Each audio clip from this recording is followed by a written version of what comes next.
In an Orifice flow meter, if you would see, there is this requirement which comes for upstream and downstream length, right? But why do we need this length? Especially what is the requirement as per ISO 5167? In this video, we learn all of those details. Without further delay, let's get into it. The first thing is, why do we need it? So imagine here's your straight flow which is flowing through a pipe, and down if you see here, when there is an elbow, swirls are created into it, and for an orifice to measure properly, we need a swirl free flow. Now in order to do this, ISO 5167 has done something amazing. There is this table, and then we learn with actual 3D models. So the first thing is the upstream requirement. So the upstream requirement is mentioned here, and the yellow part here basically gives you the amount of pipe diameters that are required, and this is the downstream side of the table. Now the next thing is, for the copyright purpose, we have hidden to respect the copyright of the standard, but basically here there are numbers like 8D, 10D, 5D, etc. in relation to pipe diameters. So 5 would mean 5 pipe diameters. The next thing, if you see here, is the upstream type of fittings. There are various types of fitting possible in the upstream side of the orifice. So all of those upstream fittings are mentioned here. The next thing is the common downstream requirement for all fittings. So if you see here, for all of the fittings mentioned from column 2 to 13, you might see here a table. Next, you would see here is a column A and column B for each type of fitting. So for example, here column A stands for 0 additional uncertainty, while column B stands for 0.5 additional uncertainty. So basically column A is more strict as compared to column B, and it depends on your application. If it's for example just for indication, you might go for column B, but if it is for an ESD application or for a control application as per project demand, you can go for column A, which is more strict and has higher accuracy. Then the next thing is, all of this is a function of beta ratio. The most important thing is to note that higher the beta ratio, higher the requirement of the upstream and the downstream length of orifice plate. The next thing here is, now we'll try to decipher all of these cases have something common called as S length. If you see here, this S length is very difficult to understand for a lot of engineers. So let us look at a 3D model and try to understand this. The first thing here is, imagine this is your orifice plate. Here's the upstream length and here's the downstream length to it. Now let's try to understand these two bends here, the first bend and the second bend. Let us try to mark it with this red circle here. Now if you see this length here, this length is called as S length. So the distance between these two elbows on the upstream of the pipe is called as the S length, and the S length is not equal to upstream length. A lot of people get confused, but S length is different and upstream length is different. With this understanding, let us try to first look at the first case that is given in the standard. So this is your orifice plate. Now we'll try to go for S. Here it says like 30D. So now let us look when you want such a huge case. Now here let us look at the first case, which is single bend at 90°. So if you see here, if there is only one bend, then this case is applicable on the upstream. Or if there are two bends but the S distance between them is greater than 30 pipe diameters. Why these both are clubbed into one case? The reason for that is, if you see here at this end, even if swirls are created, what we saw in the start of the video, as soon as they follow and go up till the next elbow, they'll automatically become straightened up and the flow will again become swirl free. So basically there is only the disturbance happening from a single bend. Now let us look at the next case. Before that, we need to have a very thorough understanding of various planes. So this orange stands for an X plane, the blue stands for Y plane, and the green stands for Z plane. With this understanding, let's look at one example. So imagine here's your orifice, and let's see this pipe is also made in blue color, so you can visualize that this is basically two elbows in the Y plane.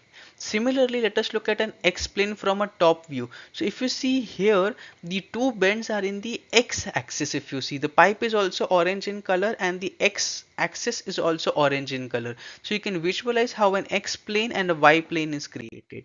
Now with this understanding, let us look at the second case. So for the second case here, the S should be between 30D to 10D. So let us take this example here. From the top side of an orifice, here's the direction of the flow. Now if you see here, the S length is this length, and this should be between 30D to 10D. The next example now here is when S is less than even 10D. So this is also the same case where there are two bends in the same plane, whether the S is between 30D to 10D or S is less than 10D. So let us quickly revise those examples. Just imagine the first case is having S between 30D to 10D. This is in the y-axis example.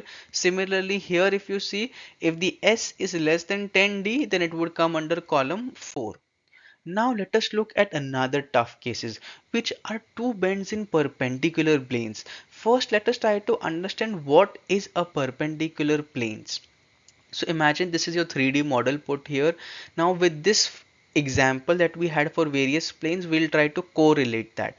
So imagine this axis which is there is nothing but the y-axis, the blue side. If you see here, this is the flow comes here, and then that pipe is turning, and now if you see the axis of the pipe, this is the x-axis, the orange plane, if you can see. So basically the pipe started in the y plane and then it moved into the x plane. So this was first the y plane and then it moved into the x plane. So this is basically two perpendicular planes where the pipe is flowing. This is basically a tough case which is called as column 5 and 6 of the table refers to such cases.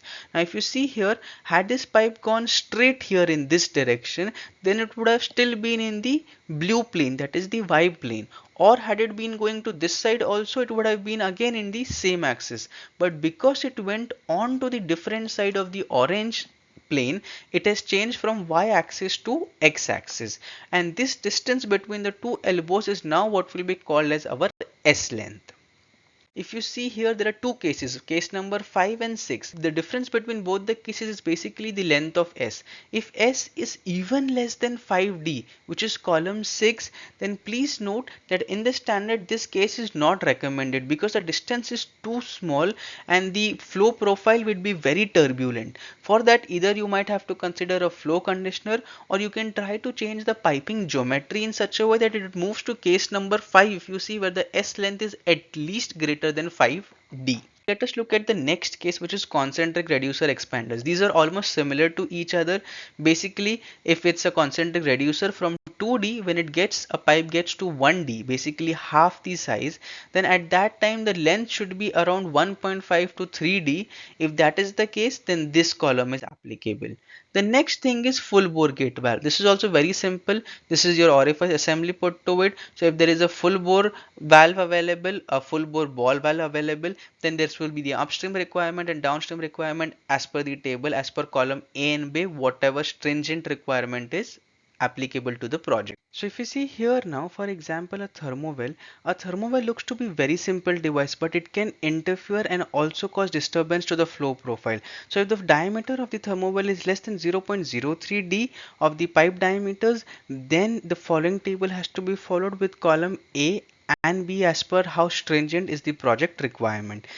The next case is to understand about the downstream requirement. As we had already seen, for downstream we just have one table there, and this table says for all the fittings that are mentioned in column from 2 to 11, and the densitometer pocket, if you see here, for all of these requirement the lengths are given in one single column, and that is column A or B depending on how stringent is the application.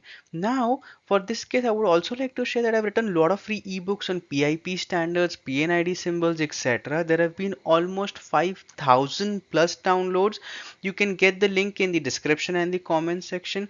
Also, there is an Udemy course because I myself had made a lot of blunders, and I realized that I want you to be confident, especially when you're dealing with the most important document, that is the PNID, and not just that, master the ISS symbols and the logic behind how these symbols are created, so you don't have to always see the legend sheet and make mistakes that I had made initially during my career. So without further delay, you can look into all those sections. Also, if you're finding an issue on understanding beta ratio, which was mentioned here, there's a separate video here that deals with beta ratio. You can even check that out in order to understand how the beta ratio works in an Orifice flow meter. Let's meet next Saturday and learn something new again. Till then, take care. Happy learning.